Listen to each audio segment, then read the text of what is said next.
എൻ്റെ പേര് സുരേഷ് എന്നാണ്. ഞാൻ പാലക്കാട് വടക്കഞ്ചേരിയിൽ നിന്നാണ് വരുന്നത്. CI സ്കൂൾ ആയിക്കാട് സ്കൂളിലെ ഹെഡ് മാസ്റ്ററാണ്. എൻ്റെ മോള് BSc കെമിസ്ട്രി കഴിഞ്ഞപ്പോൾ എബ്രോഡിൽ പഠിക്കാനുള്ള ആഗ്രഹം എന്നോട് പ്രകടിപ്പിക്കുകയുണ്ടായി. തൃശ്ശൂർ ഓഫീസിലാണ് നമ്മൾ ആദ്യം ചെന്നത്. 80% കൂടുതൽ മാർക്കുള്ള കുട്ടിയാണെങ്കിൽ തീർച്ചയായിട്ടും സ്കോളർഷിപ്പോടുകൂടി പഠിക്കാമെന്ന ഒരു അറിയിപ്പ് നമുക്ക് കിട്ടുകയുണ്ടായി. അതിനടിസ്ഥാനത്തിൽ നമ്മുടെ പേപ്പേഴ്സ് എല്ലാം തന്നെ കൊച്ചിയിലുള്ള ABC സ്റ്റഡീസ് ഓഫീസിലേക്ക് കൊടുത്തയച്ചു. അവിടെ വെച്ചത് പ്രോസസ്സിങ് നടത്തി.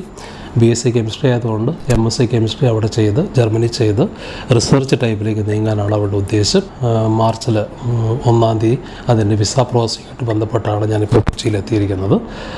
മാർച്ച് 1-ാം തീയതി വിസ പ്രോസസ്സിങ് നടക്കുന്നത് ബാംഗ്ലൂരിൽ വെച്ചിട്ടാണ്. ഒരു മാസം കഴിഞ്ഞാൽ കറക്റ്റ് ഒരു മാസത്തിനുള്ളിൽ തന്നെ വിസ ലഭിക്കുകയും ഏപ്രിൽ ഫസ്റ്റ് വീക്കിൽ തന്നെ മോളെ ജർമ്മനിലേക്ക് വിടാനാണ് ഉദ്ദേശിക്കുന്നത്. ഞാൻ അറിയിച്ചോളുന്നു.